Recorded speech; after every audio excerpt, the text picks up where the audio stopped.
love letter to composers is how Christian Henson describes glass strings. It's also the definitive string library from Crow Hill. Now, is it for you? Is it something that you're going to make use of? Is it something that is going to frustrate you? Chances are it could be a little bit of both. I found some things a little frustrating, but overall I found it an amazing tool for writing.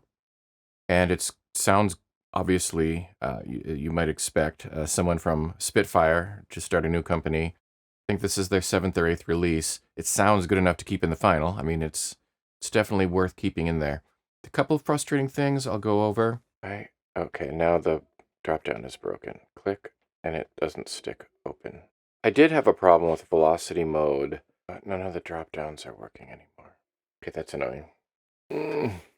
But, some of them might be solved in updates. So if you're watching this today, you might buy it in the future, and maybe something's been changed, and it's no longer going to be frustrating for anybody.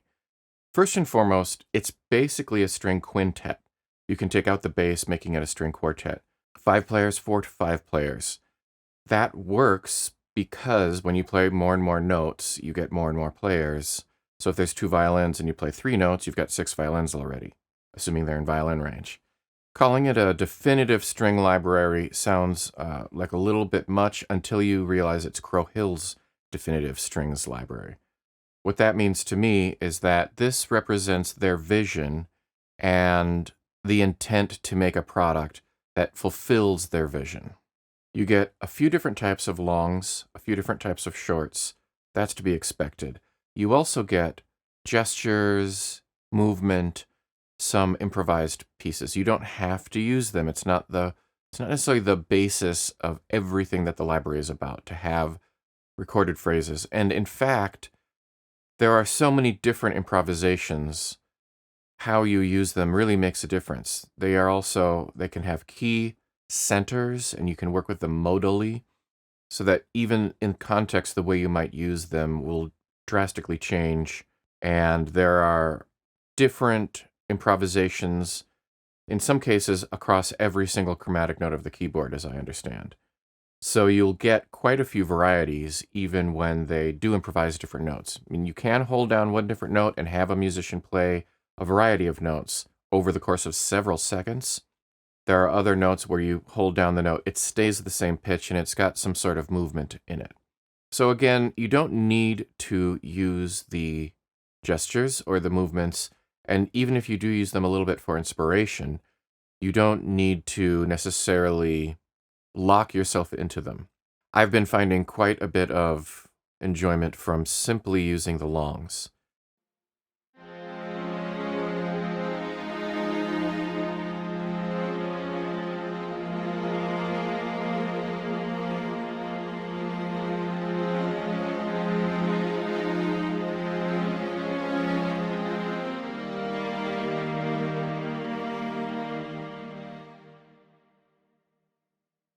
So I started with the medias, longs, with the bass. It's free bow. Pretty much the defaults. Nothing brilliant.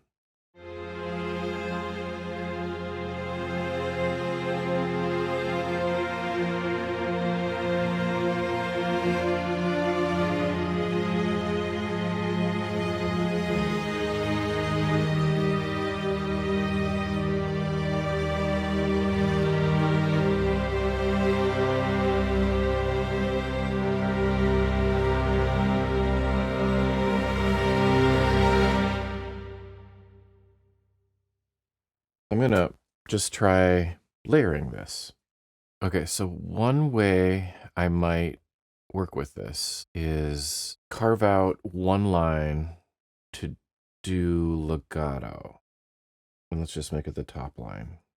Transpose down an octave. What if we brought that melody and doubled it down an octave in the melodic?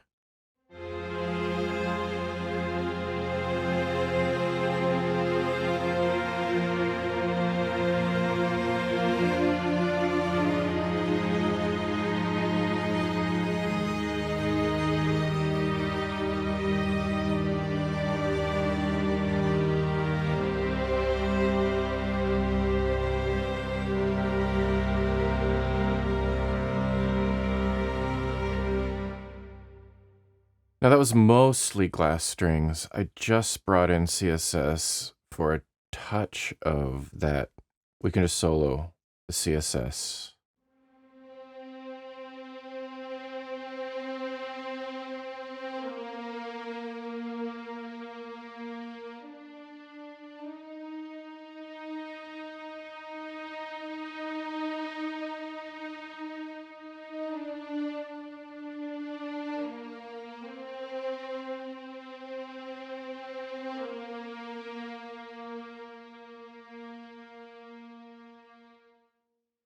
I can't promise that's what I played, but that kind of like popping up and coming out probably was actually what I was doing, because it's kind of touchy right in there. It might make more sense to do an actual viola's part, don't you think?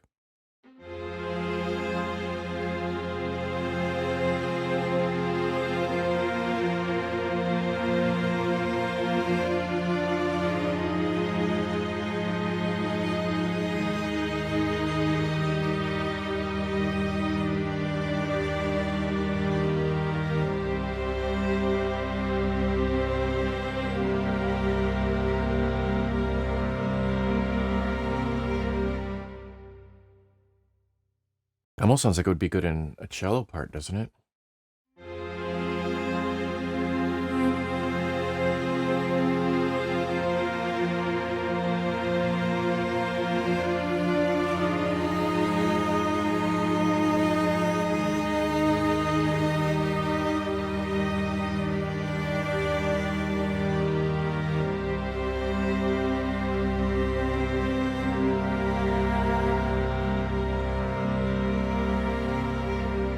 I just added one solo cello.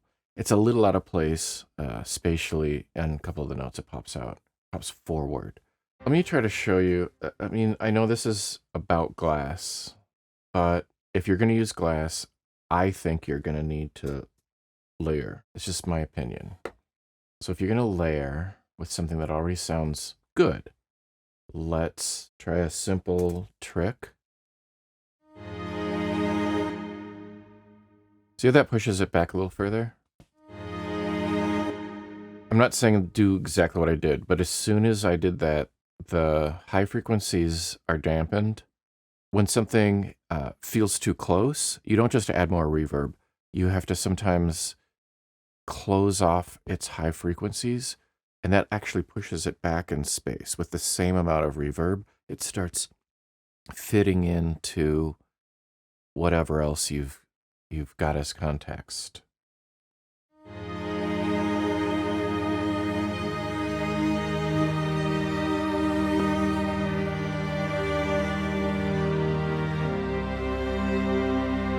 This is probably really heavy-handed, but I want the soloist to feel mellow within the context of the, like, here's glass strings, here's a solo cello. I kind of want to see what else I can do with this. So I would like to also double the Tina Guo.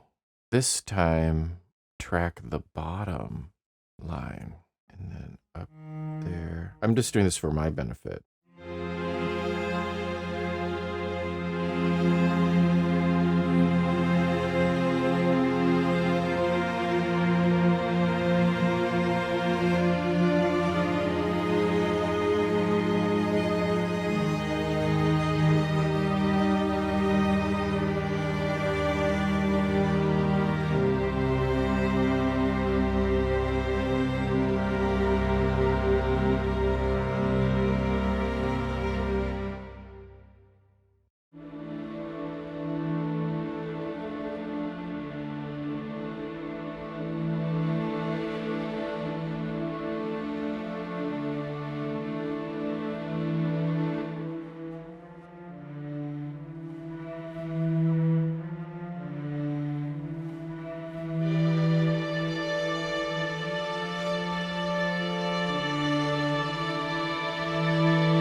Let's do a select Hollywood longs.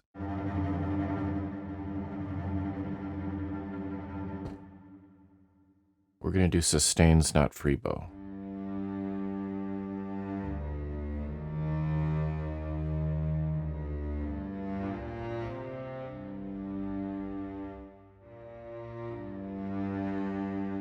Well, here we go.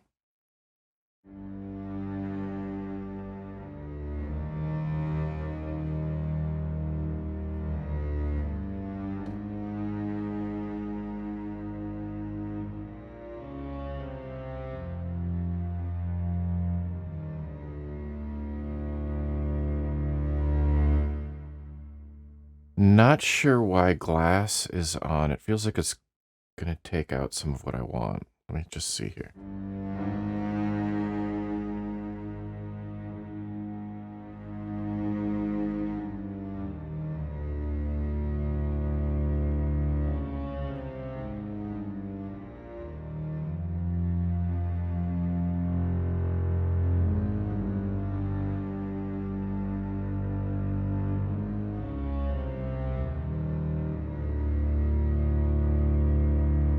Now, monofilter is interesting to me.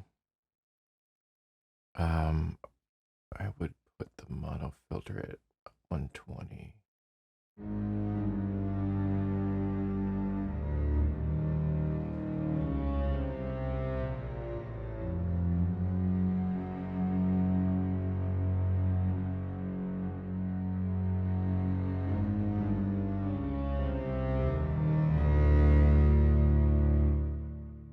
I kind of like it. Wanted to circle back, get some more low strings, the basses and cellos. I'm going to start with a comparison with Metropolis Arc 2 from Orchestral Tools, Orchestra of the Deep, half Sordino section, more cellos. This is just going to be one note at a time. Legato is in play. Then we'll listen to the glass strings, which are sustains on the media longs bass mix. I do have the bass mix turned all the way up. And then we'll do sustains first, and then we'll switch to free bow later. Then finally, the Bernard Herrmann toolkit. I did add the ambient mic. I've got the volume all the way up. I added a little bit of release and reverb just to kind of balance match, even though they still don't have quite the low end of the Arc 2, which are pretty beefy low end. It's also more of a narrow stereo image to kind of go with that aesthetic. But I wanted to do some comparisons so that you hear the texture, the timbre, the sonorities, the sounds, but also, do you need legato? I realized in all of my previous videos, I hadn't yet addressed this concept of, is legato necessary? And I think that's a whole video topic, but I'll just play them for you here, the exact same note durations. You can see I changed, the mod wheel does change shape a little bit. Anyway, let's just listen to these longs so that we can hear some comparison, both in the sound, the texture, and also the legato, the concept of, do you need legato for a part like this?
Hopefully that's revealing or helpful in some way just to get some perspective. Also, keep in mind, all these other packages had more instruments, and Glass Strings was theoretically just one cello and one bassist. I think it does a pretty good job of fulfilling the purpose of the line emotionally, in terms of mood, in terms of what it does for a scene, assuming you're scoring, assuming you're using it for kind of that spooky bass line, what's around the corner type of cue. It fools you. Those just two instruments fool you just enough, I think, to kind of feel like you don't. I don't sit there and go, "Gee, there's not three basses. There's not six cellos." I'm not. That's not what's going through my head. Maybe it was going through your head. I would then argue that a lot of people who are listening to it probably it didn't even occur to them to think of it. One of the tips is, if you want to add articulation to a key switch, the slow way is double-click the key switch, choose it, decide if you want velocity mode or not, and then, I guess, X out of it. The quick way is double-click, boom. The beautiful articulation is worth mentioning because it really evolves. And so I did an improvisation where I was changing notes, and I started realizing notes were changing when I wasn't moving my fingers. So I held them even longer, and I held them longer and longer and longer, and started realizing simply holding down sustained notes, I could hear all of these notes changing. Felt a little difficult to control. I didn't know when the notes were going to change. There's no notation provided in the documentation, not that I'd necessarily be using that, but I had no idea where they were going. So let's listen to some of it. I'm going to play back the notes that I recorded and then just move the timbre knob around, wiggle it.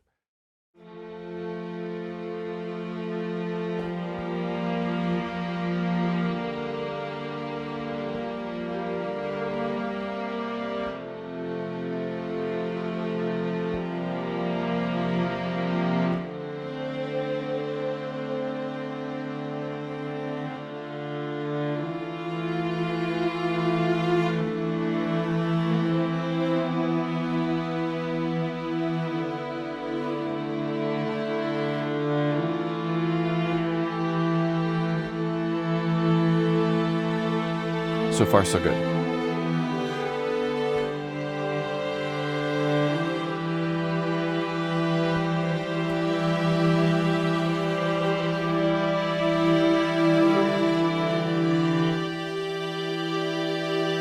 I want to hear a higher note here. Let's bring it in.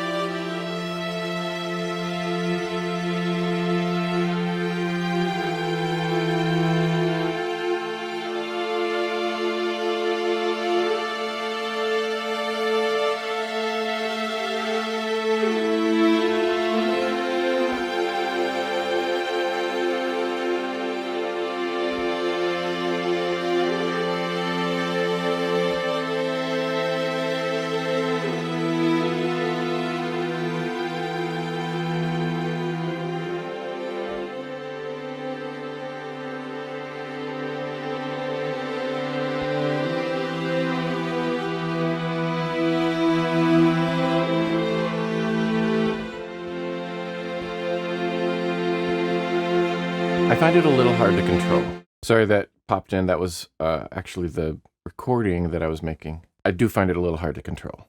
But I mean, that was pretty, and I wouldn't have necessarily written that. Yeah, so it's an interesting workflow change for me to consider how to take advantage of all of this, right? I think there's going to be a little bit of a learning curve for someone like me who I want to be a little bit of a control freak, where when I hold the note down and other notes start happening a couple seconds later, some number of seconds later, I'm like, oh boy, how do I ride this wave of unpredictability? You can see what I did. I mean, I played a few things, and then I started holding some notes down in the left hand, and I started moving up in the right hand, and then I started adding more and more and more. And there's a sustain pedal. At the very end, I guess I finally put the sustain pedal down. So all this was cool, but what if I needed to adjust the time a little bit? let's just say there's a revision, an edit that needs to be made in the cut or whatever. I need to take all of this stuff, the second half of the cue, move it a little earlier. Well, now I've got to bounce this note out to audio, this note out to audio, that note out to audio maybe, and then kind of crossfade maybe. I don't know. I don't know what I'm going to do. It's maybe great for everything's actually locked to picture. You just write and then you submit and you're done.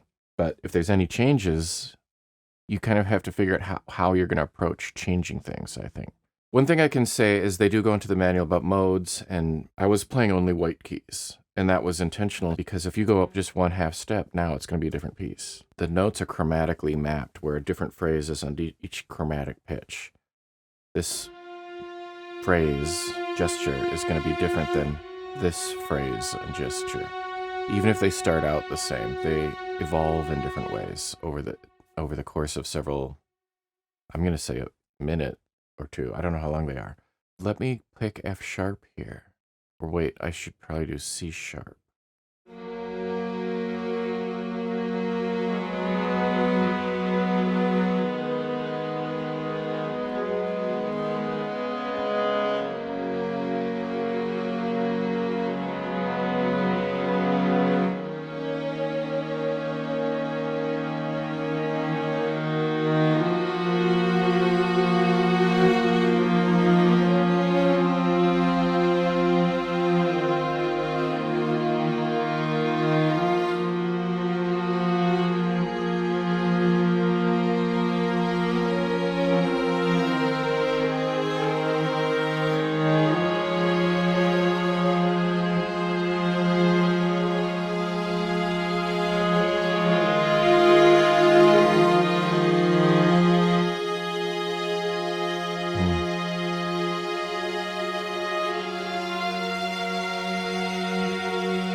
That time I held the sustain pedal down and crescendo. So I think you get a different piece when you transpose and shift. It's an interesting position for the shift control. I would probably move this shift control to a different area just because it doesn't feel like it's part of expression. It feels like it's part of the keyboard at the bottom. You know, it feels like it should be down here, somehow indicating that your key is going to change.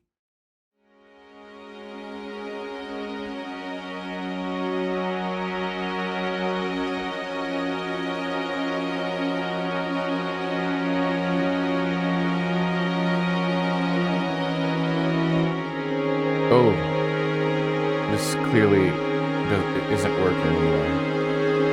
So transposing is out. Maybe. Ooh. Yeah, I would probably need to.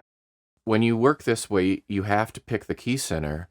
Otherwise, the notes you play may clash with what's in the drop down. C sharp, they're all sharps. So again, a little bit of a double-edged sword.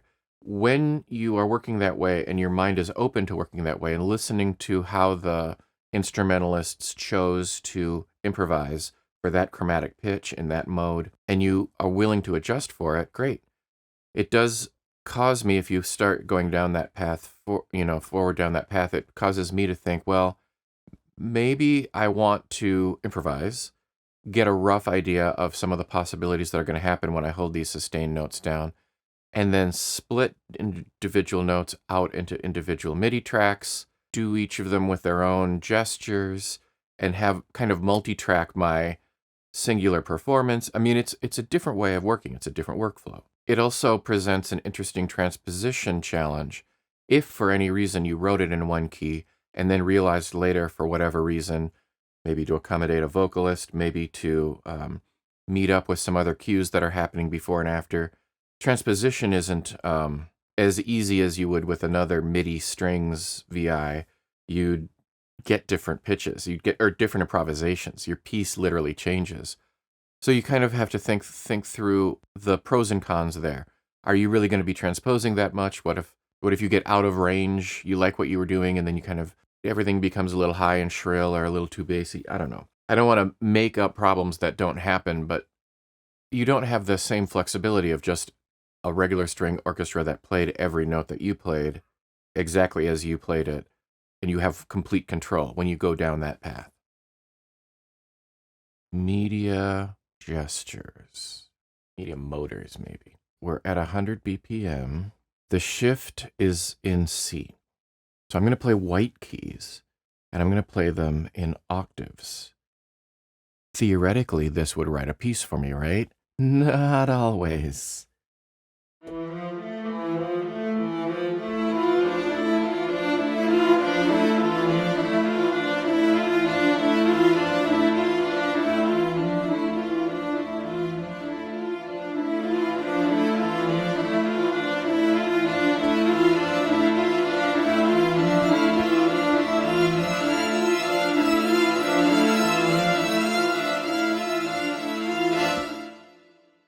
Anyway, I tried to kind of end it.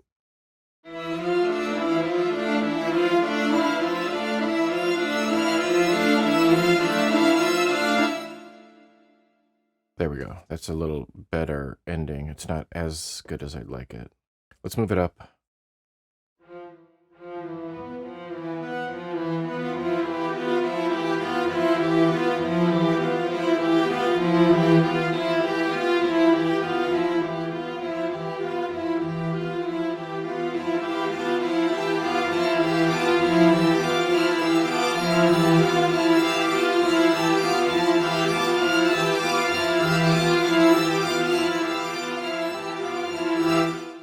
So it doesn't always write pieces for you, even if you're just holding down octaves.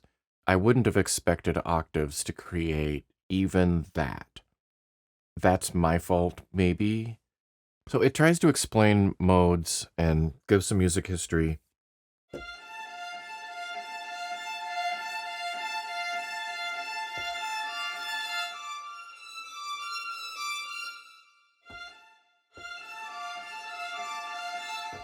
Do I have to change the plugin to F to hear what I'm expecting to hear?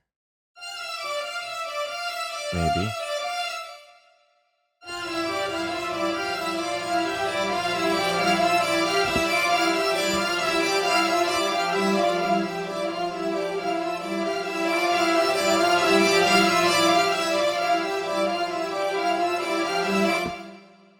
Lydian. Positive with a questioning nature. Just...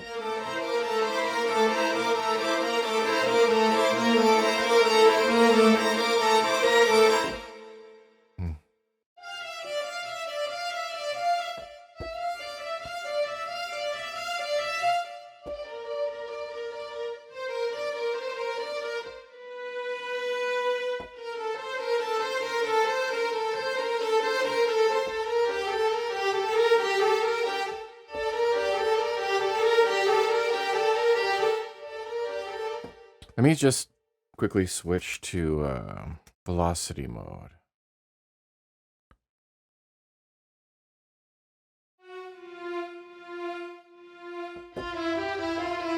Personally, I feel like there's a bug with velocity mode.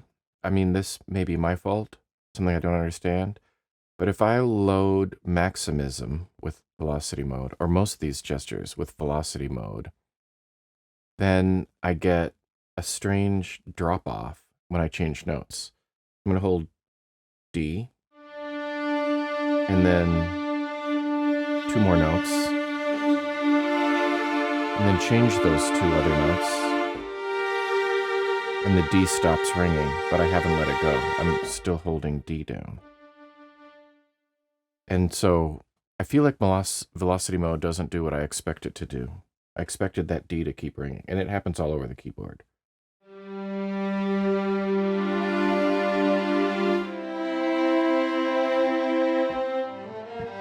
The G stopped vibrating. And if I can do it with the motors too, maybe. Let's see.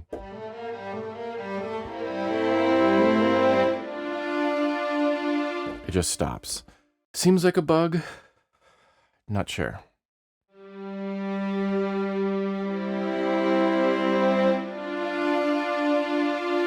It doesn't feel like that G should stop playing.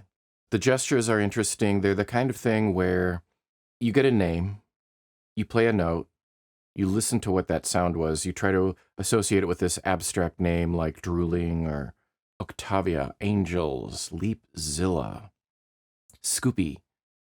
And so let's play Scoopy. I don't think I've played this one yet.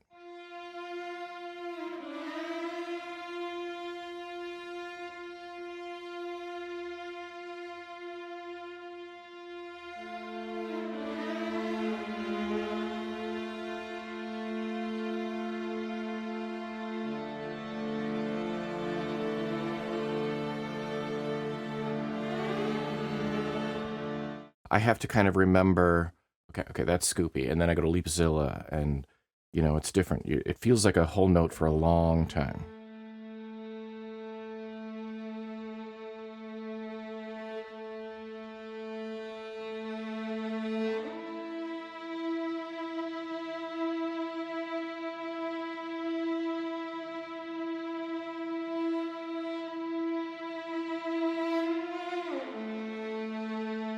You know, so, okay, that's Leapzilla. It's one of those libraries where you get these abstract names and you can key switch, add them, but if you spend any time away from it, you're like, how does that one go? And how do I mine this for material?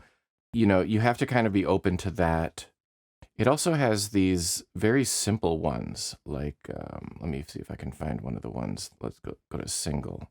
Much simpler, much more usable. Reusable, won't sound like the same cue over and over because you can reuse this one more often, arguably.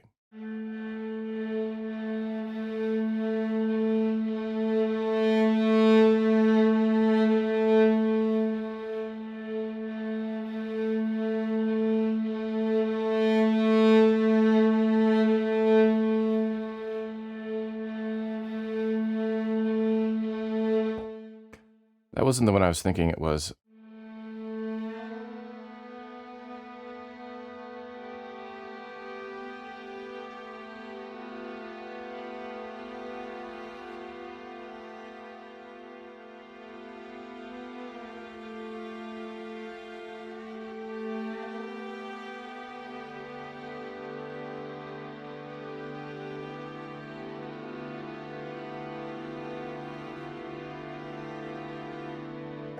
You know, there is a sense that I get with a lot of these where how many cues can these be used in before you're like, I should just hire my own players. So if you have the luxury of in the budget to do that, it feels like there's a limit to some of the usefulness of some of the gestures some of the time. I was looking for the one, and this is the thing that I wish I could just remember which name was given to the thing that I remember.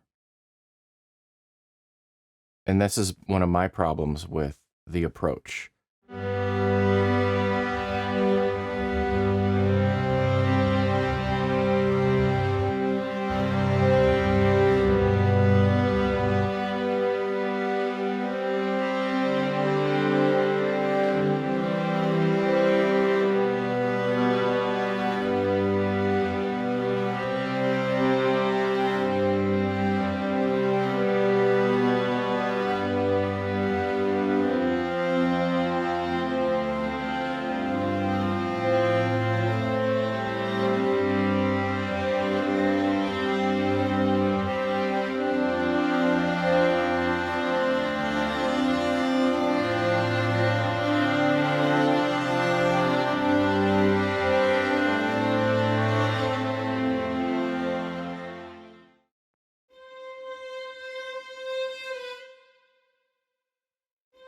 Okay.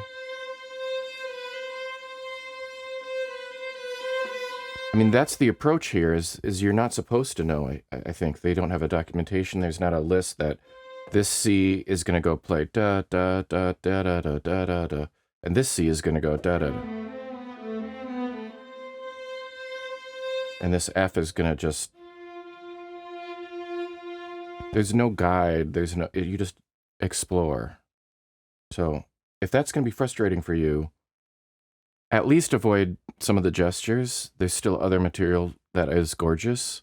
Or if that's amazingly exciting to you, then here you are. You have it. And we play a CFC.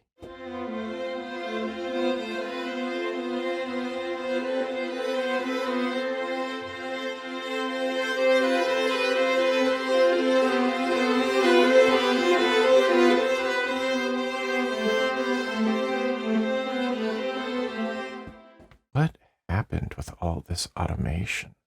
So because Crow Hill records all that automation that I mentioned earlier, when you bring a track that you recorded in glass strings down to another instrument that doesn't have all those controls, each of these little blue boxes that I'm highlighting is an automation lane in Crow Hill that got recorded by glass strings, but when I brought it over to another instrument, it just sort of fills up the automation lane area. It creates this big blank space all the way until the ones that I add later, which I re-added expression and control 20 and a sustain pedal. Not a big deal, but it's this trade-off between convenience of I made a change in the interface, it got recorded as automation. Okay, that's not what I expected, but I can learn to adapt to it. And inconvenience, which is, oh, I dropped that into another instrument and it doesn't have any of those automation lanes and it creates all these big blanks. And that's why it's hard to dislike something that just presents new trade-offs. You know, not everything is always better. You don't always improve everything all the time. Sometimes you improve some places and maybe feel a little regressive in other places.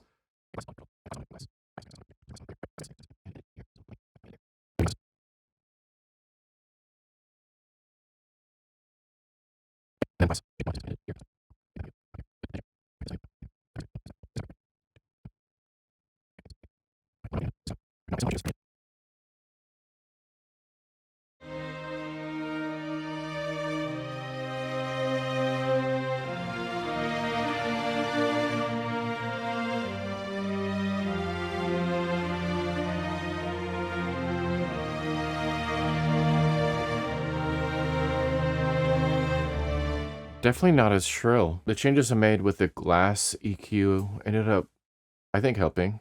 That's way more easy to listen to. Took a little extra effort because I didn't have them set beforehand, but if I had known what to set them to initially, then they would have been set and I would have been comfortable. I'll show you what I ended up with. I don't know if you're going to want to use them. Glass on a little bit more gain. The amount was about here. The shape was about there.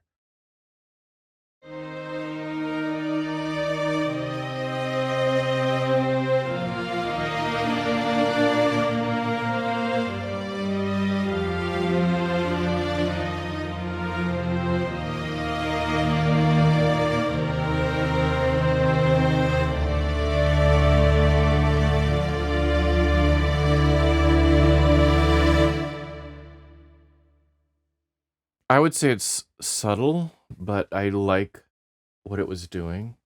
I think subtle is good. So this is doing a spectral thing. It's probably worth showing you their picture real quick. It's a little hard to see the meaning of these pictures, but when you study it for a while, it does make sense. The fundamental reduced, the mix, you bring the mix down. It starts in the middle or just to the left of middle, kind of at 11 o'clock. Less fundamental, regular fundamental, lots of fundamental. The amount kind of picks through it scans through the median harmonic targets. So when you move it up and move it down, it feels like a parametric EQ. The shape at the bottom, it just doesn't feel like it's doing as much. And the shape at the top feels like it has narrowed in on something. It feels like it's narrowed the parametric EQ's range. it's going to select with the amount. Okay, so you have to study this for a little while and then use your ear, and it is different. It can be used badly. It can make things sound worse. I feel like I was able to dial something in that did what I wanted it to do, but I did kind of study this. I did kind of try to get a feel for it, and it's hard to explain, honestly. Quickly, it's easy to explain if you have a lot of time, but I need to get going. For now, just introducing something new like this can, well, people make snap opinions, and that's what I'm trying not to do. You need to invest a little bit of time just to figure out, how can I make use of it? Again, my whole channel is about how can I make use of things. So even though there's frustrating things, when you find something that can help you make use of it and do something productive, you know, it's worth taking some time to do that with it.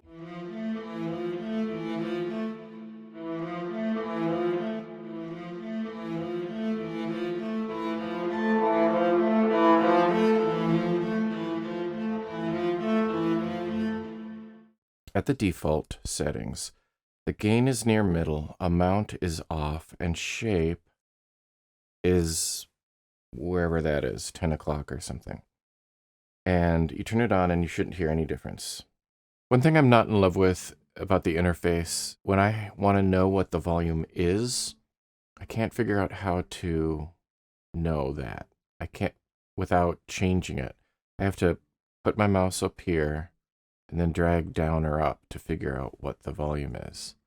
I don't want to have to do that. I don't want to have to change the volume in order to know the volume. Well, now it looks like 0, but I just typed it in.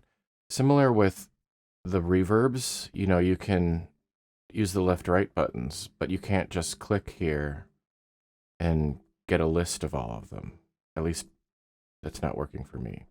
Little things that feel like they could be updated. This is version 102. At some point, I think that could easily be fixed. These could be changed.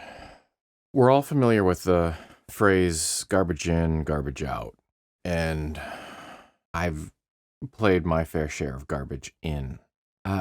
Glass strings makes me question something in what I'm hearing is giving me just enough feedback to go, do this next, where it's actually encouraging better choices, or if it's just the newness of it.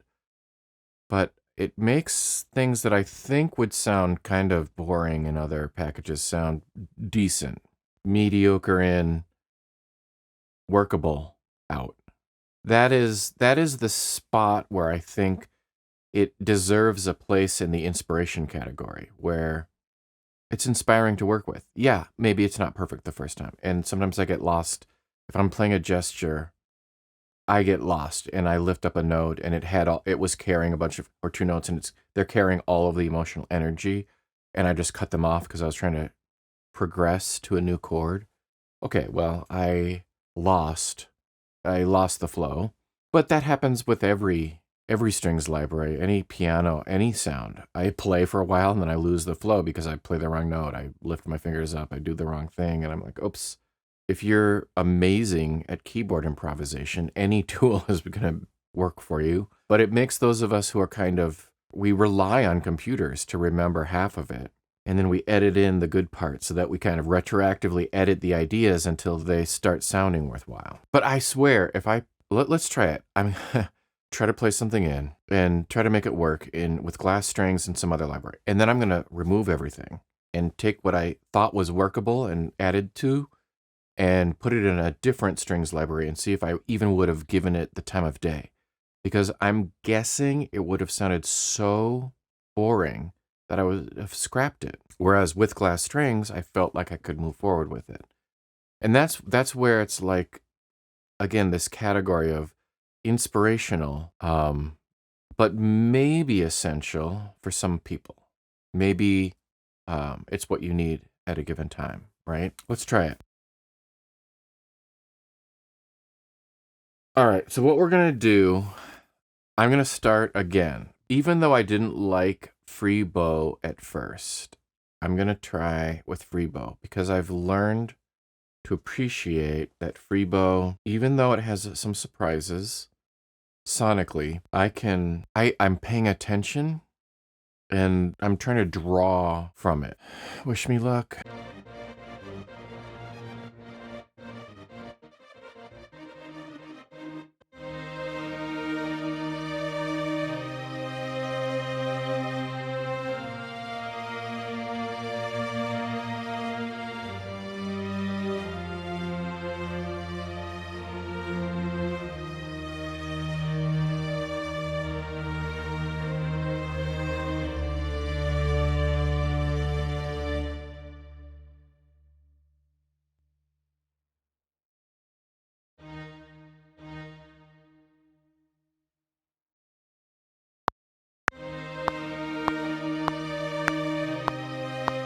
All right, so the first thing that I'm noticing is I kept the tempo close. I take the click off so that I can just play freely, try to remember the tempo, and then I'll do a nowadays piano sketch. I didn't always do piano, and I'm just gonna kind of align it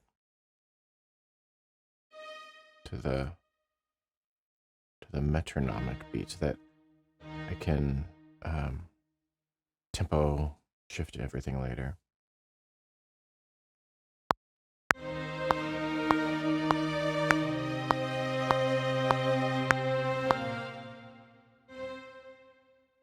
Boop, boop, boop, boop, boop, boop.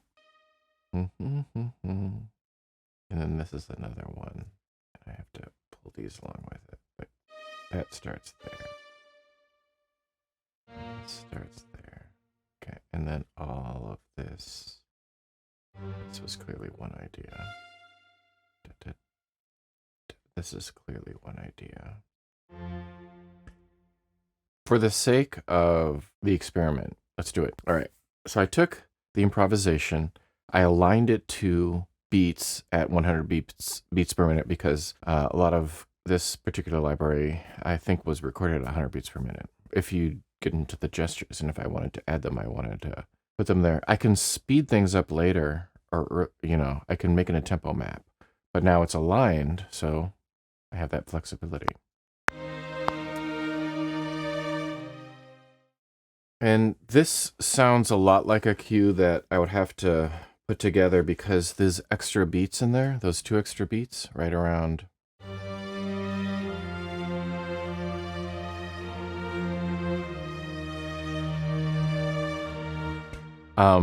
You extend the harmony a little bit some of the time just because you're matching the action on screen, right?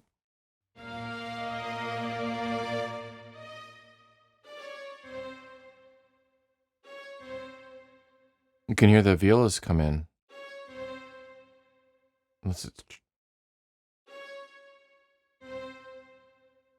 Right?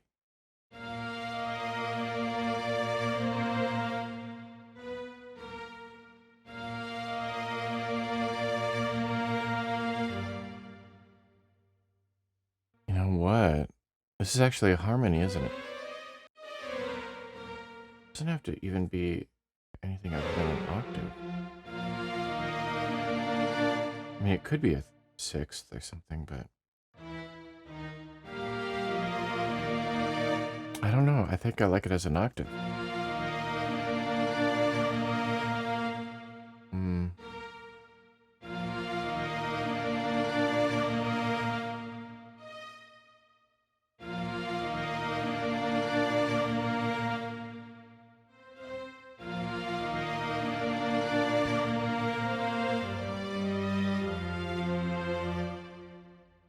I wanted like a sus.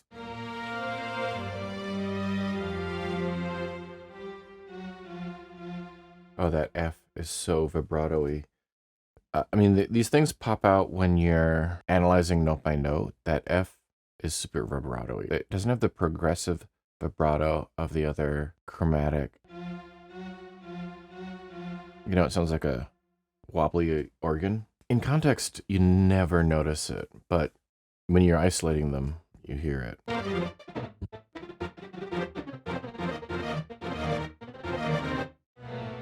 It's too surprising. This is too much surprise. Let's see.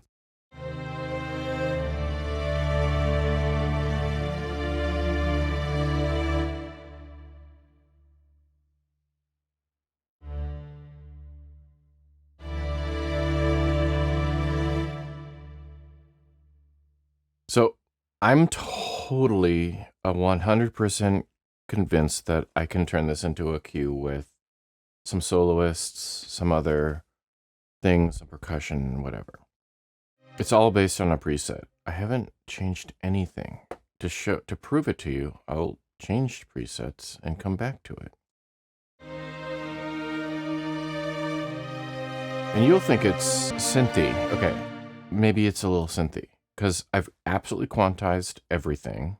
There's a whole bunch of reasons that it seems wrong.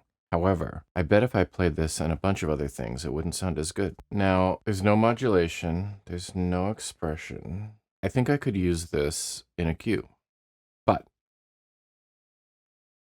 would I think that if it was another package? Let's check. Let's use Tokyo scoring strings, just because it's got polylegato. Let's do the Anima mix. So here we go.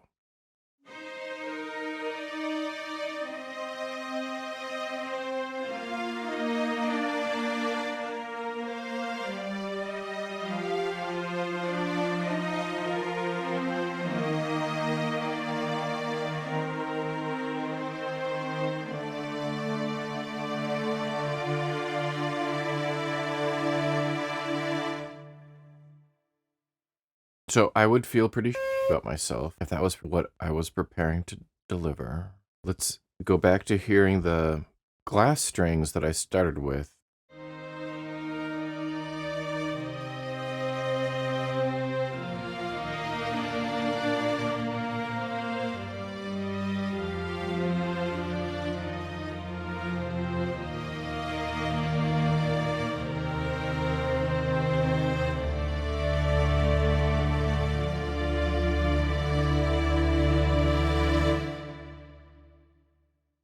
Again, that's the media long bass preset. I'm still not convinced it's great, but it sounds like so much closer to what I would feel ready to deliver. Check out how they sound layered.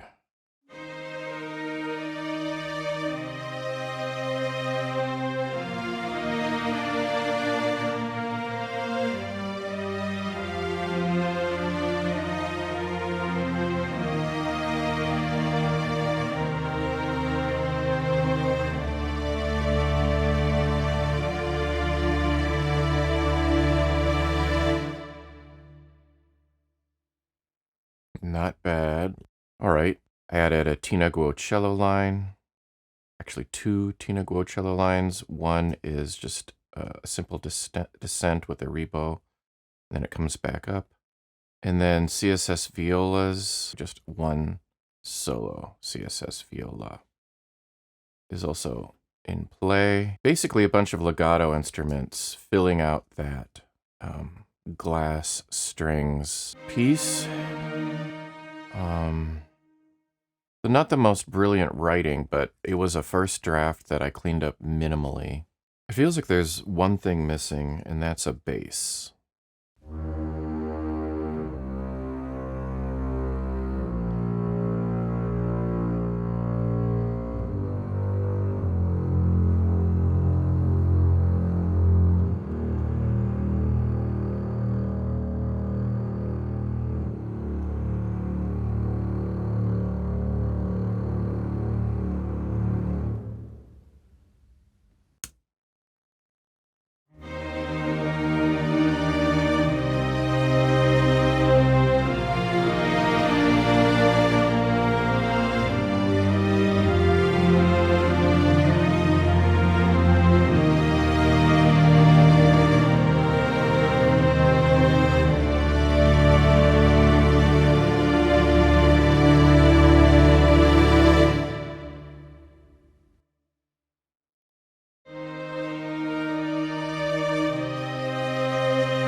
So that was just glass strings.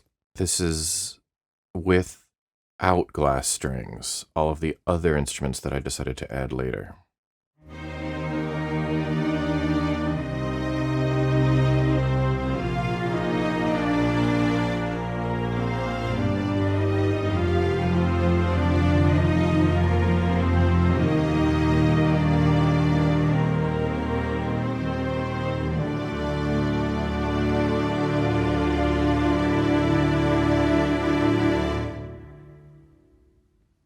Not sure I am in love with those basses. Let's see what this has.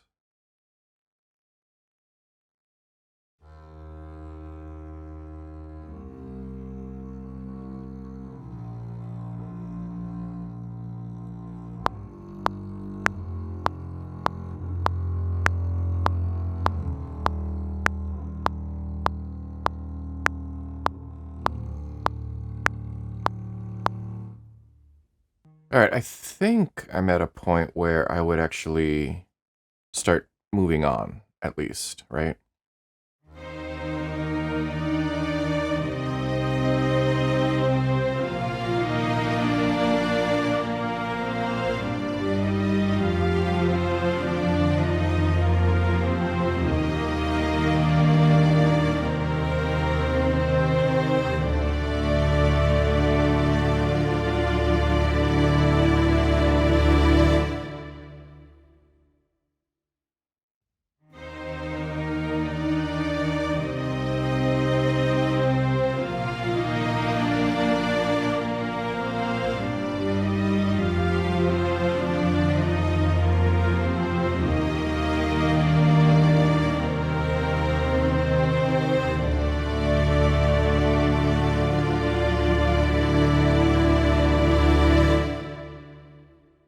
I can hear a little extra crescendo here that I don't like, but there we go. From a sketch to translating it to other instruments, I would not have written this probably with one of these other packages, so it was the inspiration that mattered. Let's see if I can write this way with TSS.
I mean, I just feel like I wrote something that I would not have written with a different package, you know? I really do. So I feel like it's good for writing. I messed up at one point where I'd want to edit it. My process when doing it this way is I usually remember the tempo fairly well, but then I rush or drag. Looks like here I was rushing a little bit. Just push it onto the grid a little bit.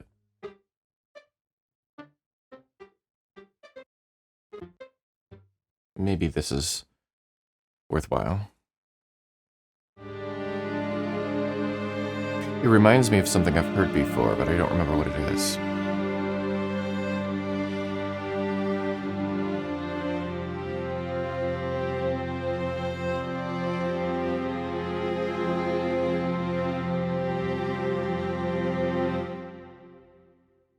All right, so let's do the same thing just for fun. I've got all these other tracks to bring things into.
So I think we've got a cue. I mean, it's a little bit, I'm in this sad melancholy space, but let's see if I can write something more happy and major and uplifting. And the whole time, oh, what, did I even not modulate the timbre? We did all of that and I didn't even wiggle the timbre on this one. Silly me. Wow, so I got away with tricking myself into all of that and not even recording a pass.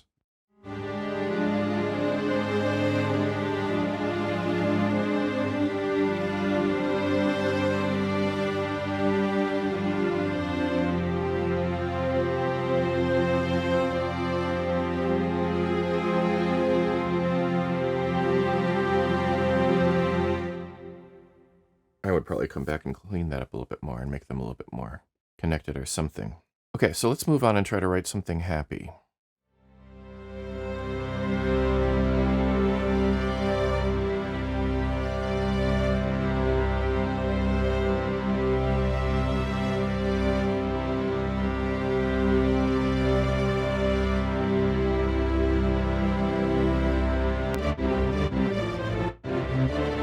All right, this was a first draft. This is just tidying up the notes. Timing, I haven't changed anything. I'm going to hard quantize so that I can make a tempo map later and have all of the instruments that I add a line. It looks bloody simple, but that's okay. Let's listen to it.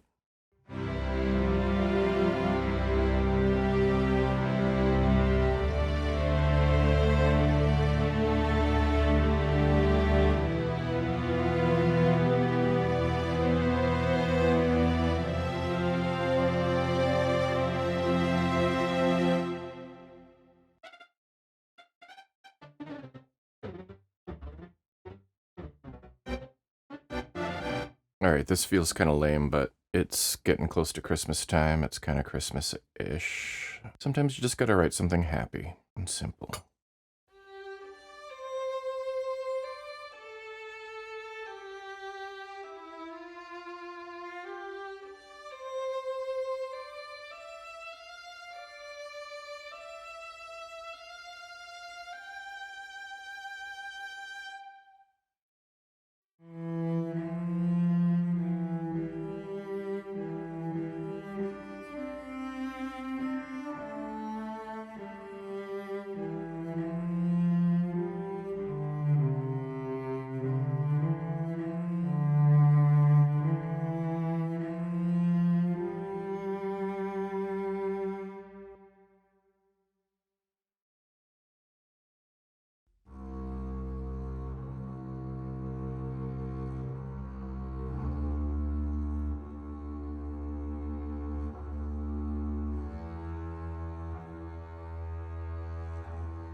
In this case, I might want to take the EQ off that higher cello. Bring it forward a little bit.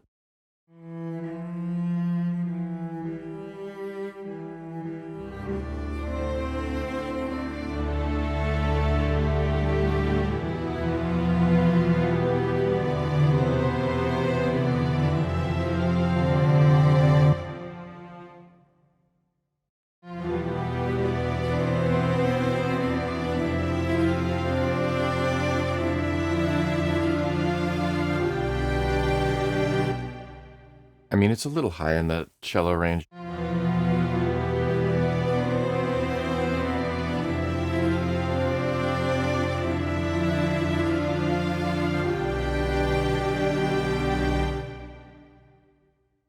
I was interrupted for a half an hour, but I basically wrote this super quick. It's super simple. It's a little happier, major. And then I just sort of threw those other things on it. I use glass only.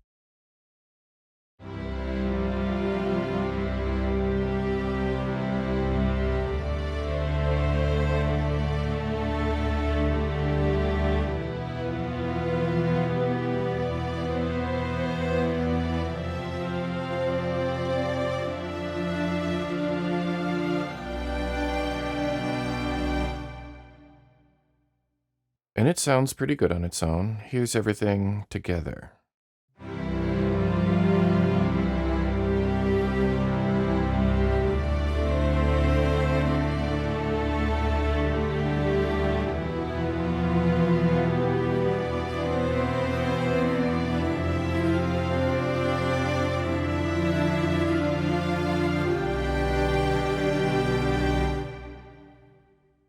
And here's just the stuff I added.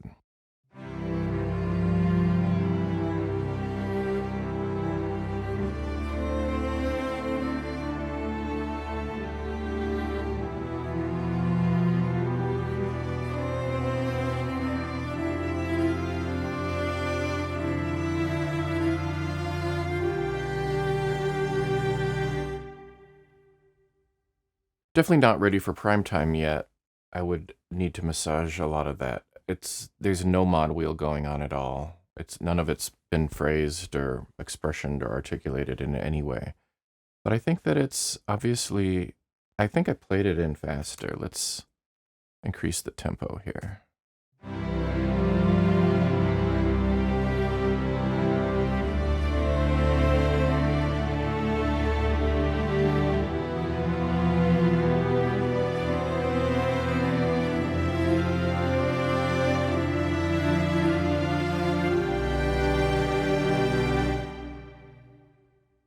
For me, that's the beginning of a start of some holiday piece, and I can massage that quite a bit. So I'm finding this to be one of the better sketching tools. I know that a lot of people aren't interested in spending this kind of money for a sketching tool, but I do find that it's lively, it's responsive, it helps me listen for, where a line could go. Let's pretend this is really fast. I'm going to try swapping out that solo cello with the one from Audio Imperia real quick, just for fun. It's the rebowed only articulation I'm going to use.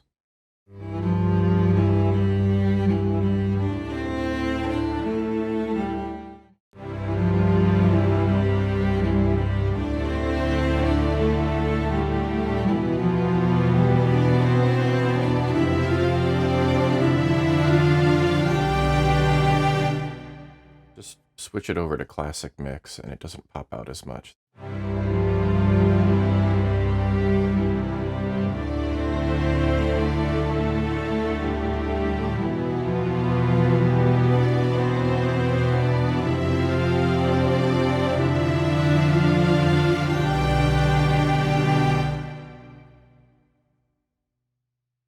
So there you have it. I've written a few different things that are cue starters that I wouldn't have written without this. Spring. I don't think I remember spring.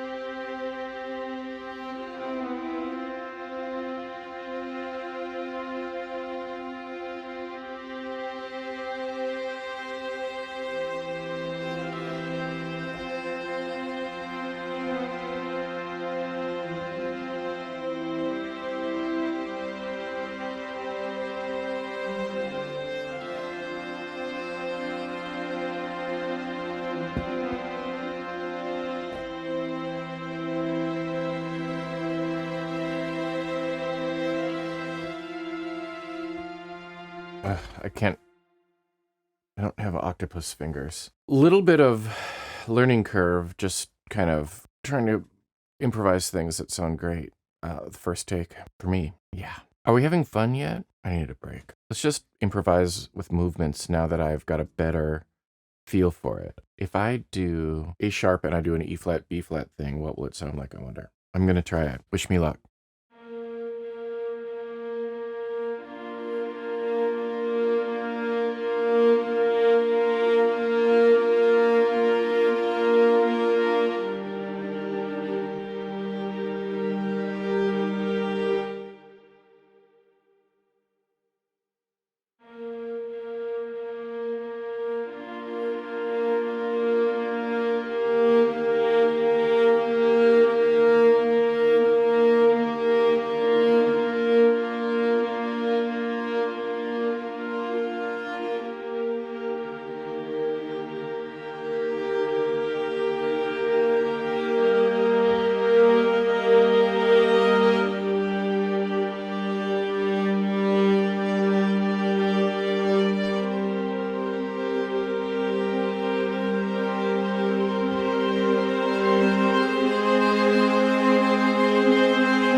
It's confusing. Maybe these will all just make perfect sense to you and just magically it'll all work for you. So I think I have to kind of do the thing Christian Hansen was doing in the video, which is kind of changed one note at a time, two notes at a time.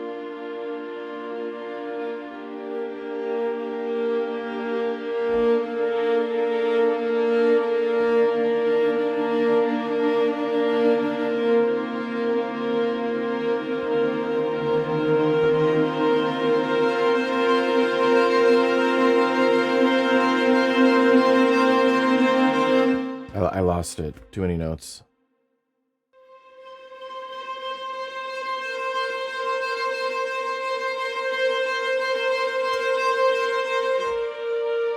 Like right there. I had one note like building intensity and building it, and I wanted it to change, and I played a new note. I moved it up, and it just like abruptly stopped, and the new note started at a nice quiet thing again. So I have to figure out a different way to approach this.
It almost makes more sense to start with a composition and then see if this can spice that up. But I want to use this as the inspiration point.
kind of just built around the initial chord progression that I got from the staccato Tasto shorts in the Hollywood preset. Then I added the circular bowing for this kind of crazy melody that reminded me of some song in the 2000s, early 2010s, something. Added a bass, some drums, shimmer, shake, strike. The shorts I'm using in a really synthy way, so I don't know that they have to, I mean, they don't have to be used to sound kind of synthesized. They actually give a weird pop organic feel to, a pop song a little bit, but they feel pretty synthy the way I'm using them. You don't have to use them this way, of course. Another thing about consistency to mention is, you know how some, especially strings packages, have shorts that kind of all sound the same? And you're like, well, they all sound the same, so they're consistent. That you can trade off phrases, and they actually sound like the same players doing the same things, just longer short, shorter short, more aggressive short, softer, more sustained short, more accented short, whatever. And then there's these libraries. If there's a binary classification of strings libraries with shorts, there's these other sets of strings libraries that are, well, they're totally different. You know, you can never mistake the spiccato for the staccato. They sound completely different. The marcato has this sound, and then the staccatissimo sounds that way, and this sounds that way, and they just sound wildly different. This is a little more on the wildly different side, where the contrast is ever apparent to me. Now, that's not a bad thing. It just means that you don't get that ultimate consistency where you're kind of like, I wish they were a little more varied. Like, they sound a little too much the same. This is the other, I'm not going to call it an extreme, just the other category of, wow, they actually sound really different. If I key switch into this one, it sounds really different than if I key switch back into the other one. And that can be a good thing, but you have to understand the strengths. A Pont short is going to sound very different from a Tasto short.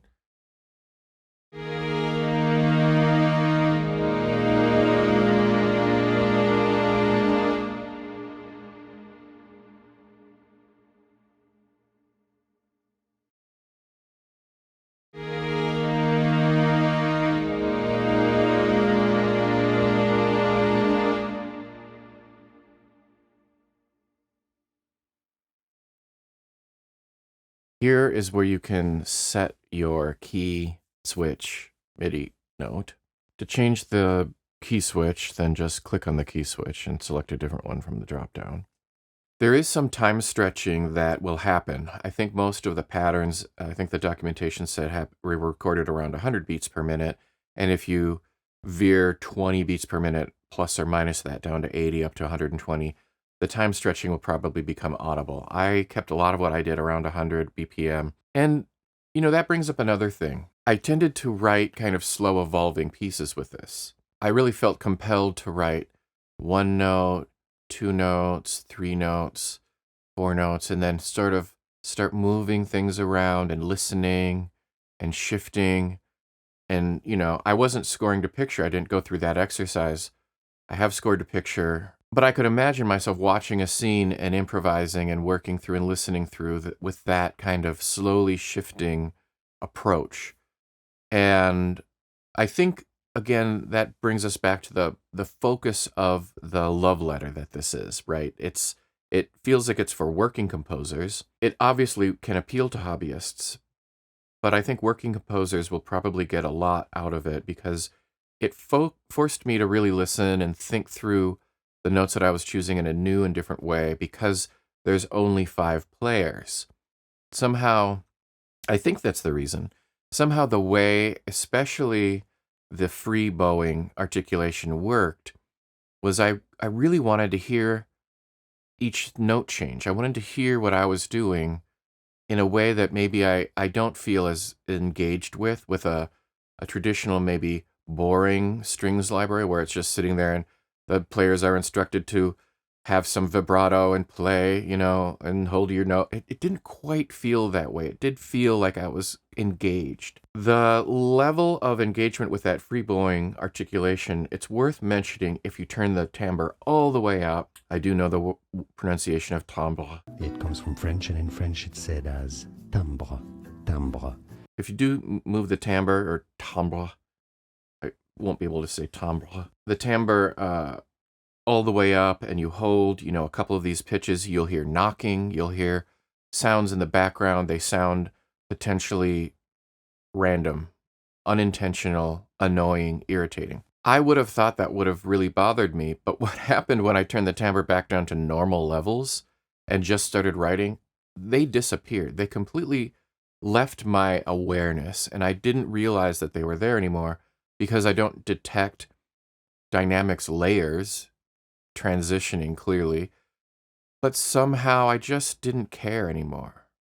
And maybe you'll have that experience too. If it really bothers you, you can simply use the sustains. The sustains are much more controlled. Let's say, I don't want to use the word boring, but more traditional, a little less engaging, and a little more like a traditional strings library. So they're there. I didn't find myself as interested in using them. And if I wanted that sound of sustains and I didn't want the free bowing, I wanted to just layer another package underneath it. I've been using Tokyo Scoring Strings Erosion 2 lately because it's got polylegato.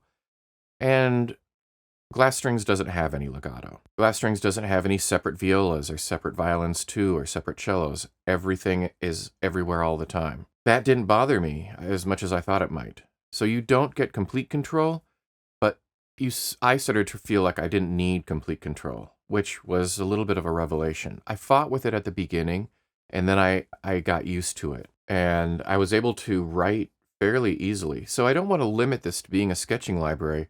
I think that's too limiting. What I did feel about it was that I could easily work with it and easily layer it. I don't know that I would necessarily completely take it out. So it's not just even a sketching tool that you layer things under and then you remove it. No, I really liked it having there. I really liked having it there, and I liked keeping it in the mix. But I just wanted to layer things underneath it to do some legato, maybe some transitions. I used, Tina Guo cello, rolled off the top a little bit with a dynamic EQ, so it kind of immediately pushed it back in space, and all of the other things just sort of fell into place. I also used the solo cello from Solo from Audio Imperia.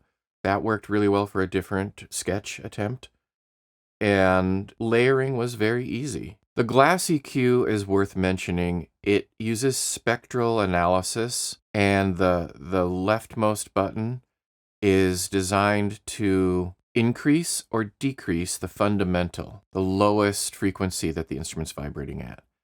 Amount and bandwidth tend to feel in practice a little like a parametric EQ, but what they're really doing is they're helping reduce harshness and buildup from the samples that are adding upper frequency resonance simply by the nature of having the same two violins play multiple chords and within their own instrument and within the room, potentially creating more resonances than you might get from 6 different violins, maybe in a different room, that would have different nodes, different buildup, and maybe be more balanced. It tries to compensate for the sense of balance that gets unbalanced when you have repetitive instances of the same instrument playing notes in the same room. It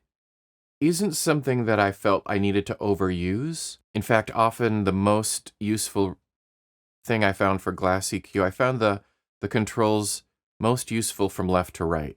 So the shape control, the rightmost control, it's actually bandwidth on the screen here, but I think that they must have changed the name to shape, didn't they? I remember it called shape, yeah.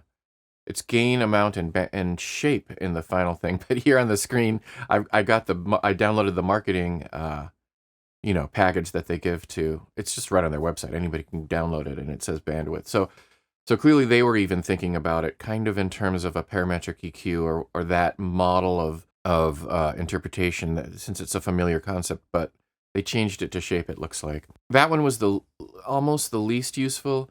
Adjusting the fundamental was important to me. Adjusting the amount became slightly less important, and then the shape became even, the finer tuning. I didn't always feel like I needed glass EQ. And again, when I was using glass EQ, the frustrating thing for me was if I pre-recorded any automation, which you're going to do if you're going to move the timbre slider, all of the automation was recorded. So I had to painstakingly go back and change each of those 4 automation lanes if I wanted to take that section of the recording and change its glass EQ settings. Change its bypass, change its fundamental, change the amount, and change the bandwidth. Fundamental is called gain. Change the gain, change the amount, change the bandwidth. Oh well. Again, I kind of feel like if you're a professional or you're making money, there are frustrations with tools like this, but they're only frustrations until you learn how to deal with them, and all of a sudden you can turn them into advantages. They're clearly trying to do something helpful by recording automation in the first place. At the time of this recording, I didn't try it with Pro Tools. Maybe by the time I finish the video, I'll try it in a different DAW, and maybe it doesn't record all the automation in different DAWs. Maybe there's a setting somewhere that I missed where it'll only record the automation that you move. Who knows? I might come back to this part of the video and change that. Other things to mention about the presets, they group them into Hollywood, which has a wider stereo width and more reverb. There's an Honest, there's a Media Composer, there's another one, I guess it's called, I can go check here, it's called Piano Rack and Outer Space. So the biggest changes that they change here are the way the reverb is configured and the amount of the reverb and the stereo width. They might change the monofilter, I guess, I don't know. I didn't pay attention to that. Something to look out for. The Hollywood stereo width set to 150 seemed pretty wide for me. I think I preferred the media stereo width, just personal preference. That was around 120. The reverb, it's just reverb. You're going to either use it or turn it off and use your own reverb. It's a love it or hate it, or, maybe it's I just don't care. Different people are going to respond to reverb differently. I'm not going to tell you what to think about the reverb. There's not a complete ADSR in this version. I think I'm using 1.0.2. There's a flip right left, flip phase, but there is a release control. The bass control allows you to turn the bass on and off. The bass was recorded separately. Mix it in, choose its position and distance. That is very helpful. I found it mixed in very well. Not every articulation, I think, has a bass added. Obviously, 3 mic positions, a tune control. One of the frustrations is you don't get to see the levels of things. You don't get to see the levels until you change them, which is frustrating. I think that could be updated. It just says VOL for volume. Well, what's the volume now? Is it 0? Have I moved it? Did I change it? I don't know. And then you maybe change it, and then you're like, well, what was it before? I think there's a couple things that they could do to make it a little bit more user-friendly in those areas. Maybe by the time you see this, they'll have changed things like that. It did crash for me twice, at least. Again, I used VST in Studio One 5, version 5, and your mileage may vary. Maybe it'll crash, maybe it won't. It is its own VST. This isn't loading into Contact. You don't need any other samplers. You install this. You do have to give it full access to your drive if you're on newer Mac OS.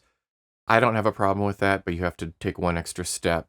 Not every VST is going to make you go into the privacy settings of Mac and give access to it and allow it to write to your drive. I don't mind. I don't think it's unsafe. I don't think it's a problem. But just be aware that in order to install it on a Mac, you will need to, on a newer Mac OS, you will need to give it permission to get access to those drives. What haven't I mentioned? Be aware when you change those key centers that there's also going to be colored notes that change on the keyboard, the visual keyboard that's displayed. That's supposed to be a guide for you about, visual cue to remember which notes might be sustains or might behave differently and might be out of the key, in the key. It takes a little getting used to. It's loosely described in the manual. I think the manual at its current phase does more of a history lesson with how modes came about and things. It's not necessarily the most practical application description of here's how to use the key selector, the key center selector when you're playing it. It assumes some knowledge. Again, it kind of goes to the target audience of it's marketed at composers. You should know a little bit about how modes work if you're going to use that. You can use your ear. You don't need to, obviously. The thing about hobbyists I wanted to mention is that I think with the concept of a lot of hobbyists seem to want to have complete control because their goal is I want to sound like a recording. I want to work on my virtual instrument skills to make it exactly like a recording, whether it's emulating an actual recording or a perfect mock-up of a piece that I wrote that sounds exactly like what I would expect live players to sound like. And this isn't gonna get you there the way I envision it. I don't think that this is the product to give you A, complete control over every possible nuance of a player's performance, or B, a perfect mock-up of an existing work or a piece that's in your mind that gives you complete control over every, I think I said that, I'm getting redundant, every nuance. This is more, I've got a cue that I need to deliver. It's either for a game or something on TV or in a film, and I need to just get it done, and I need to get it done quickly, and I need it to sound great, and I need to put my fingers on keys, and it's got to ship very soon. This is the library for that situation, I think, for strings. Again, writing with it is very easy for me, and writing with it really helps just quickly generate ideas, okay? And then I can easily, I found it relatively easy to just copy the part to another instrument and just remove notes that aren't part of that instrument's specialty and do the legato thing, do the pre-delay thing, lock up all the timing. I didn't remember using any pre-delay on this. It's possible that you might want to try using pre-delay, but I think most of the notes felt like they were starting pretty much on time. So I don't feel like I needed to have a lot of pre-delay in my MIDI sequence. Another disadvantage of recording all that automation, though, is when you copy something that you wrote with glass strings to another instrument, I got a bunch of blank automation lanes in the drag copied new part because the new instrument doesn't have all of those automation variables to automate. And so when I continued adding to the list, at least in my DAW, they were at the end of the list. Again, not the worst thing in the world. I could have probably gotten around it by only selecting pitches and brought those down. That's an extra step for me. You can see where I'm going with the kind of pros and cons thing. When you're innovating, you need to break a couple rules and potentially make one thing a little less convenient because you're making something else more convenient. I totally get it. I understand that. And I want, you who's taken the time to thank you for watching this far. I hope you're getting something out of it to consider. I hope you don't just outright say, well, because it's different, I don't like it. And you might grow to think, well, why doesn't everyone have a glass EQ? Spectrally. When you're innovating and someone does something different, you don't have to dismiss it outright. You can look at it for what it is, say it's a little different. It may not even revolutionize every other product that comes thereafter. Not everyone's going to put a glass EQ in or start recording all the instruments as soloists and, spread them across the range and not give you violas and second violins. It's not even a big ensemble patch. It's a small quintet. All right, if you made it this far, I'm looking at the time. I'm seeing that I've recorded many, many minutes of talking. I've also recorded many hours of playing. I've got the long task of trying to edit this together into something that you'll find useful. Obviously, feel free to skip around the video. I'll try to find some way to swap all the different things that I've rambled on about and put them into, a cohesive structure so that the video can have chapters and you can enjoy it all. Special thanks to Crow Hill for granting me this license to make the video. I don't like giving recommendations. It's either for you or it's not. Hopefully I've given you pros and cons where you make your decision. I'm certainly happy to answer comments in the comments section of the video, but if I can't tell you what to buy, and I don't want to be in that position, I want to give you a variety of experiences I've had with it and impressions of it, and also be fair. I want to be fair to you because someone might really enjoy it, even if they're not sure at first. I wasn't sure at first, and I'm kind of thinking I'll probably be using it a lot more. There was a point when I was really struggling with it, but I pushed past the point just because I wanted to make the video. And if you have sort of that buyer's regret feeling right after playing the first note, and you play one of the F's above middle C and free bow, and you're like, oh, the vibrato comes in too early. It's different from all the other keys that have progressive vibrato. But F is like the vibrato starts immediately.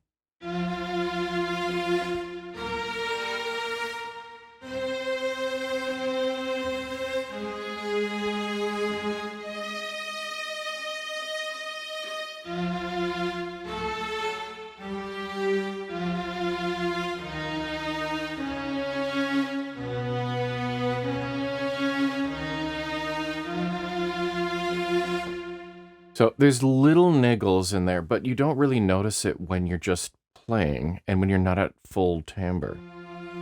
You just...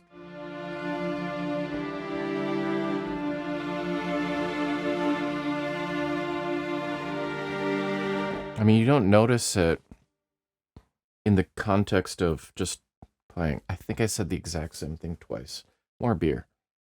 Yeah, you might have that moment of buyer's remorse right after it and go, why did I buy this? Or these gestures change notes too frequently. I can't use this. All the other composers are going to play that one note and have that in their piece. We get through these emotional arcs when money is a big issue for us, and I've been through that with things that I've spent money on, and that's why I know what that experience is like. But I also think that no string library is perfect, and there are some really amazing players that contributed their expertise to this library. And if you are willing to take advantage of that, I think it's worth the experience if you think that risk is worth it to you. And, it's that stepping stone toward hiring someone at some point. I think that these types of products, when they have gestures like this from excellent players, well recorded, well curated, and you even have to mine them for some gems that you want to use in a piece of yours, that's really a stepping stone for hiring players for your own pieces later, and thinking about how you could, take advantage of a recording session with them. There's some value in that, but above all, I think that it's worth considering the value of everything that's on offer. My initial impression is that this isn't necessarily the best library for an absolute beginner, in my opinion. And I definitely don't recommend it if your end goal is 19th century music, even John Williams kind of style music. If you're trying to recreate classic film themes, that movie music has requirements. This library delivers something different than that. Another thing to consider about the audience and what I think is who I think it's for is the consistency. It is, I think, intentionally inconsistent. And when I say I think it's intentionally inconsistent, I'm pretty sure it's intentionally less than boringly consistent. It's not trying to be boringly consistent. It's trying to be a little surprising, sometimes a lot surprising. And that can be frustrating for someone who wants absolute predictability. So if you're even if you're not looking to write John Williams style classic film score music, but you want absolute control, you want absolute predictability in all of the samples, all of the controls, you will potentially be disappointed by the level of surprise you're going to get from this library, because our obsession with control will combat the library's interest in surprise. You want control, it's going to surprise you. You want control, it's going to surprise you. You could either find that fatiguing or you can adapt. So I've adjusted some of my expectations to adapt to it and found the surprises quite rewarding. And the important thing to think about for me is, in that context, you might want a level of control, but you expect a level of effort. So you want to put a lot of effort in to exerting your control over the sound. With something like this, you have to put a level of effort in to extracting and mining the value of the surprises to your will. And that level of effort is a different exercise, but it's not necessarily always easier. Sometimes it's easy, but a lot of the times I've found it not easy. I found it a little frustrating. And that's okay, because traditional composing is very frustrating sometimes. Having a completely consistent library and then trying to make it do something interesting is frustrating sometimes. So there's trade-offs. It's going to be presenting you with a player, you hold on a note, it's a long recording that then changes notes and moves through its notes, and then you're still holding it down, and you're trying to play chords, and you're trying to think about modes, and you're trying to think about which key, okay, so now it's up here, but that note was held down, and now I hold this, and you've got 4 or 5 notes going, and all of you're thinking you're thinking polyphonically, trying to track which finger had the note that's doing.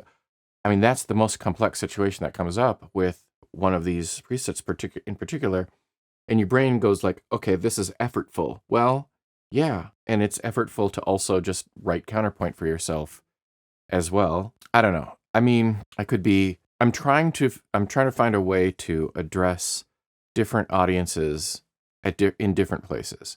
And the library is going to have lovers and not lovers. And guess what? It's probably better to be hated than to be thought of as completely meh. So anyway, the real question that I would ask you is, can you make music with it? And can you make compelling music? Can you make music that earns you a living or earns you some money? Because if you can't make music with something that's gonna at least pay back its investment or give you enough pleasure in what you did, then obviously it's not worth it.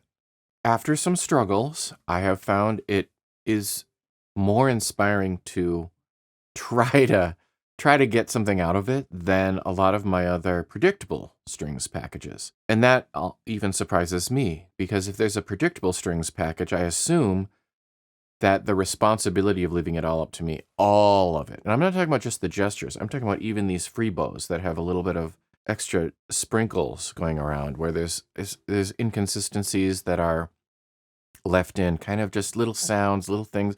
Like, why didn't they edit that out? Why? Palm ball.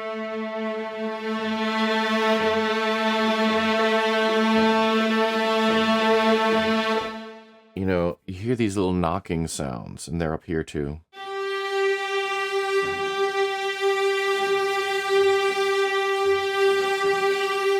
And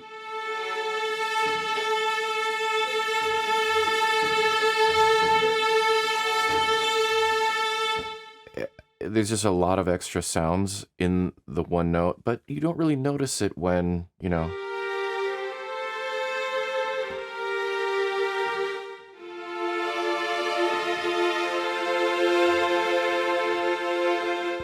that when you're down.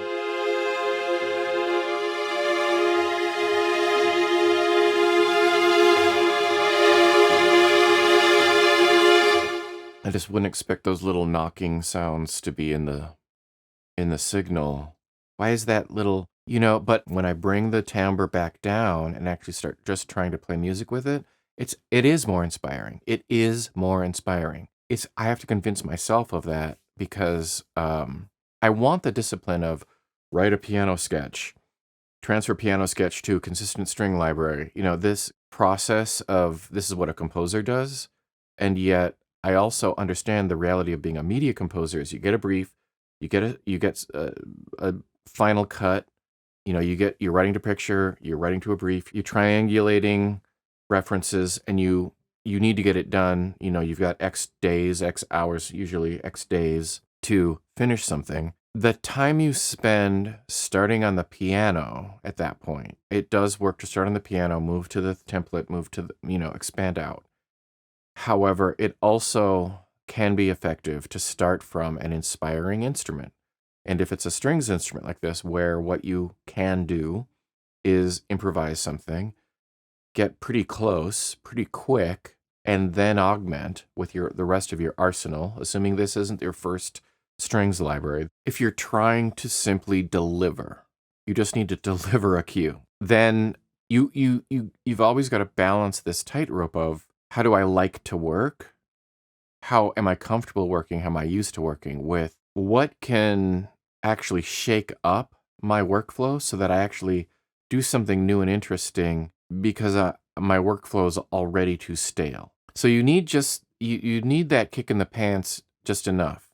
I've got these things that work, but I've got these places that I want inspiration from, these tools that give me inspiration. For me, it's kind of a 2/3, 1/3. Like I need 1/3 of my arsenal at any given time to be inspiration driven. I'm like, I just love it. It's got some quirks, but I've kind of started to work around them. And then 2/3 predictability, maybe, where I know how they work. I know what to do with them. I bring them up. I do the thing. I move on. I kind of need a little bit of room to play. And this is one of those pieces that for me fits into that other third of if I brought it in, I could start there. It could be the inspiration. It doesn't have to be a piano. I can start here.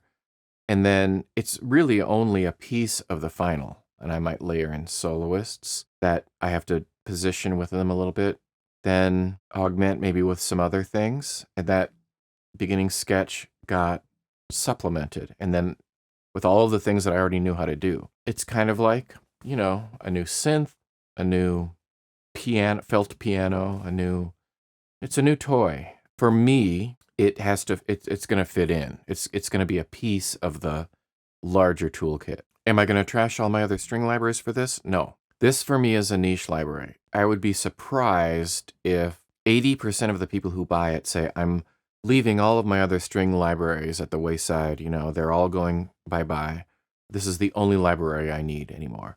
I would be surprised if 80% of the people who buy this say that. I would be more inclined to believe that this is something that you'd work in little by little. And it might take a more and more prominent role in your toolkit, or it might only appear here and there where you realize that it has some life and a little bit of unpredictability, like players, musicianship, and unpredictability.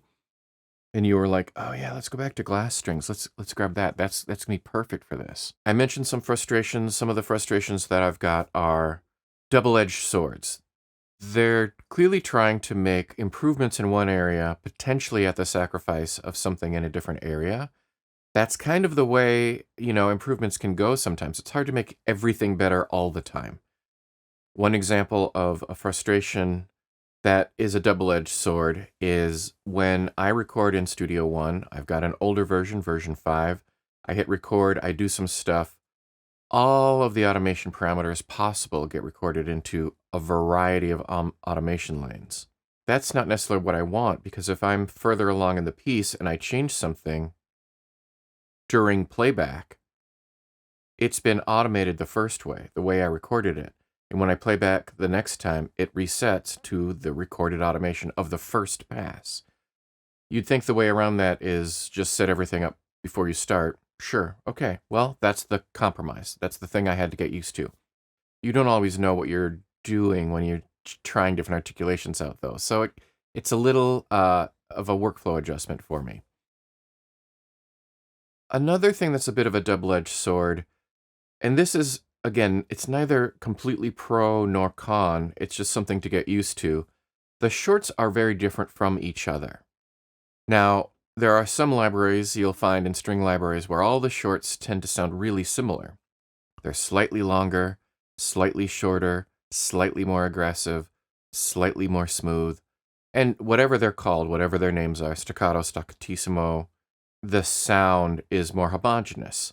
And that can be very helpful when you simply want to write phrases and have them all kind of sound like they're coming from the same players at the same time, right? These shorts are almost the opposite, where some shorts are so short and aggressive, you definitely feel a difference in technique. Some of them are smooth, and there's just huge amounts of contrast from short to short.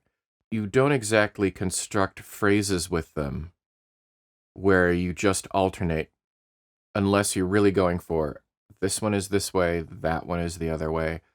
With the idea of a continuous one-person performance, you might be more inclined to pick one, use it as a texture where notes are changing, rhythms are changing, but the articulation isn't what's changing.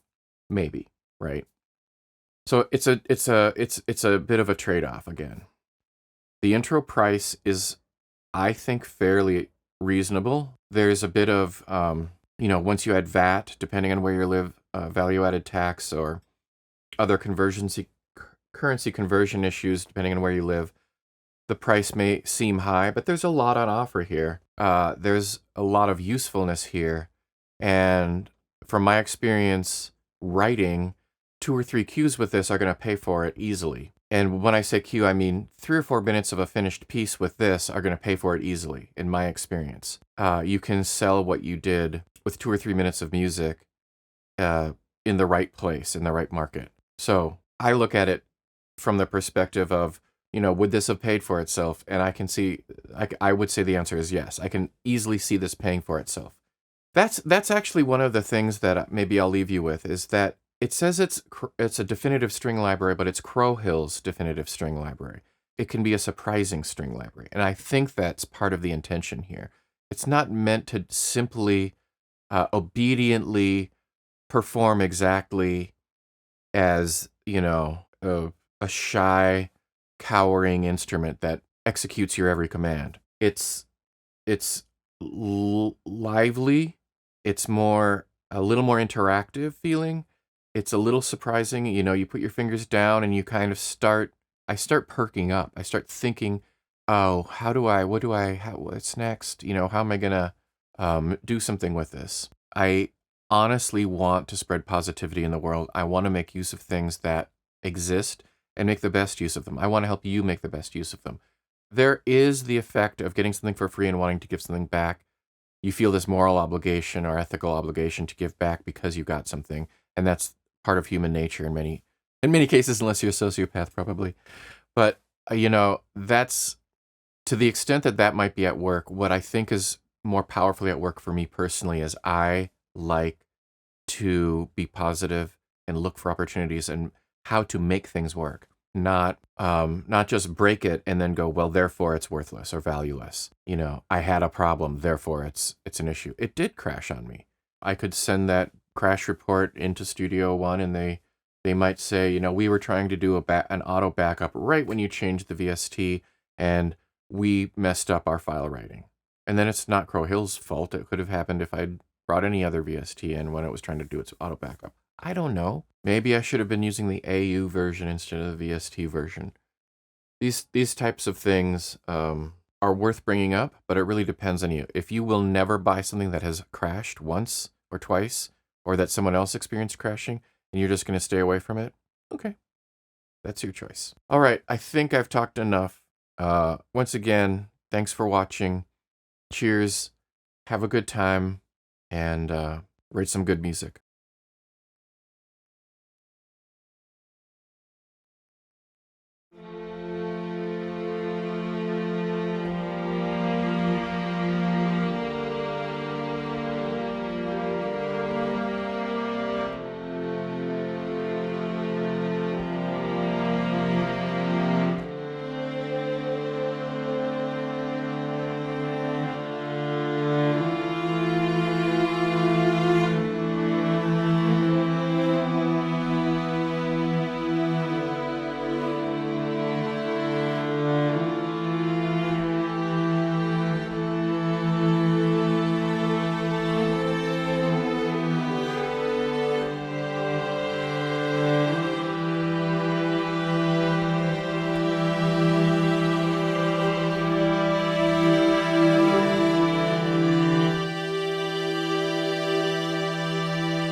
I find it a little hard to control. Kind of like the blur on this plugin that's trying to blur my background there. I can't always control when my face is going to be blurred.